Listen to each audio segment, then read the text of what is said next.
Hello and welcome back to the Mystery Emporium. If you're new here, well, I'm going to read you a story. My stories are here to hopefully shock and awe you or just fill you with terror. So sit back, get comfy, grab your favorite snack, and enjoy. Asteroid. At roughly midnight tonight, the asteroid circling Earth should be visible. Make sure you have your telescopes ready if you really want to see it, the newscaster finished saying before I turned the TV off. Mommy, can I please stay up to see it? Molly said, looking at me while begging. I stood there pretending to ponder on the idea while she continued to say please with her hands cupped together in a praying motion. Well, I guess you can, but you have to promise to clean your room tomorrow. Yay! Molly yelled as she danced around the room. I sat back down in my chair and laughed as she continued to dance.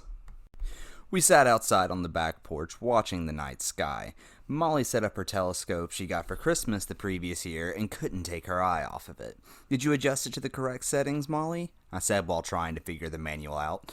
Of course I did, Mom. It's not rocket science. I laughed at this as she continued to tweak the telescope. At around 12:31, the show began. She screamed with delight as she peered through the telescope watching the asteroid come across the sky. The asteroid actually came by close enough that I could just barely make it out myself. Hey, Mom, she said to me with worry in her tone. What's wrong, sweetie? I get up from my chair and go over to her. You need to look, she says to me as she steps away from the telescope. I peer through and see that part of the asteroid has broke away from it. We watch in horror as the piece seems to fly straight towards us. Molly, get inside now, I yell as I quickly pull her away. We run inside and take shelter in the basement as the night passes. We awake sometime after 7 in the morning, and I go upstairs to see what damage the asteroid may have caused. I go outside to see that a tree in my backyard has fallen and landed in a crater. Inside the crater is a chunk of the asteroid that's no bigger than a baseball. Mommy, is everything okay? Molly calls to me while running towards me. I urge her to stand back as I move closer to the asteroid. After deciding that everything is okay, I let Molly come closer to inspect the asteroid with me. Can I keep it, Mom? It looks lucky. I inspect closer and look at the damage and shrug. Just be careful with it. It could be dangerous. I wish I knew then how true my statement was. Roughly a week passed without much excitement before the first change happened. Molly seemed to grow almost a foot overnight. I didn't think much of it and chopped it up to her last growth spurt before she moved on to womanhood. But then the first mass appeared.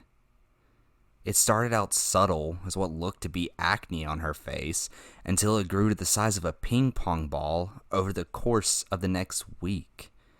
I took her to the doctor to get it checked out, but every test came back negative. He gave me ointment for it and said come back if the swelling doesn't go away within a week. Nothing we did got rid of it. It seemed like everything we tried made it grow more. More masses appeared on her skin. I took her to the hospital where they kept her overnight to see what could be done. The doctors even attempted to cut open one of the masses, and it broke their scalpel. On the 3rd day of her hospital stay, all the masses simultaneously disappeared. The doctors never figured out what caused them or why they left. We went home later that day with my daughter dancing and singing. Later that night, I heard screaming from her room. I quickly ran upstairs and threw open her door and was terrified by what I saw. Standing in the corner hunched over was a creature that was roughly 10 feet tall. The eyes were massive hollow holes staring at me, and it had a crooked smile filled with razor-sharp teeth. The hair went down to its chest, and it was pure black. The hands were long, with fingers that seemed to stretch out about a foot in front of it. At its feet, I saw the most terrifying sight. Laying on the ground in a pile was skin and clothing. I stared at the pile before I realized it was what remained of my daughter. I screamed in terror as I quickly ran downstairs to try and call the police. The creature followed me and stood a few feet from me while I cowered behind the couch. "Mommy, please don't run away from me," the creature said in a bellowing tone. I look at the creature in shocked horror as it slowly leans down to me and smiles. "Am I pretty, Mommy?" it says to me while cocking its head. I slowly nod my head as I reach for the closest object to me. My hand falls upon a remote that fell behind the couch. I bring it down on the creature's head and start to run out from behind it. The creature wails in pain as I push the couch over on top of it. I bolt towards the door, trying to leave when the creature yells, "Mommy, you hurt me." I ignore the wails and pull open the door. I attempt to run out when I feel my leg grabbed and I fall to the ground. I look up to see a man standing outside the door smiling at me and gripping his cane as I feel myself dragged towards the creature. I scream for help while the man continues to stare at me.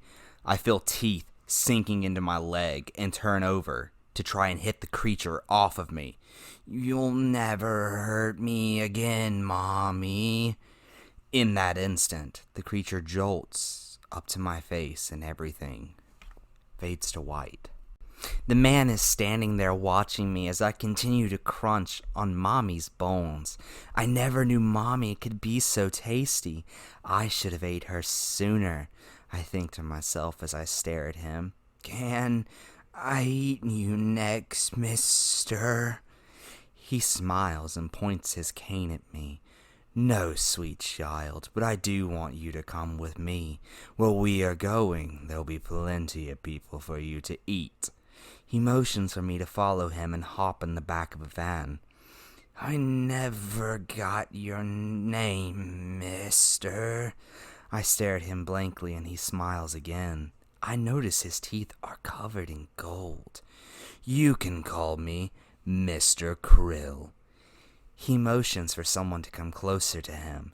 "Find the asteroid. It belongs in the collection too." The man runs off, and I feel myself stuck with something. Everything fades to black, and I decide it's a good time to sleep after a good meal. People are scared of me and run when they see me. I'm chained to the ground, and Mr. Krill lied to me. There isn't people to eat, only people to make fun of me. I hate this. I'm so glad he was told that sphere of his was stolen. I want to eat him. I begin to cry as the guests run in terror. "I just want my mommy back." Thank you for joining me today. Did today's story shock you? Wow you? I don't know. What did it do to you? Tell me. I want to know. Join me again next week where I will tell you another story. But I need your help. Give me a word. Any word. One word. And I will find the perfect story for you. If you've enjoyed this story today, please remember to like, subscribe, and share amongst your friends. Bring everybody to the Mystery Emporium. But be careful, because you may be next.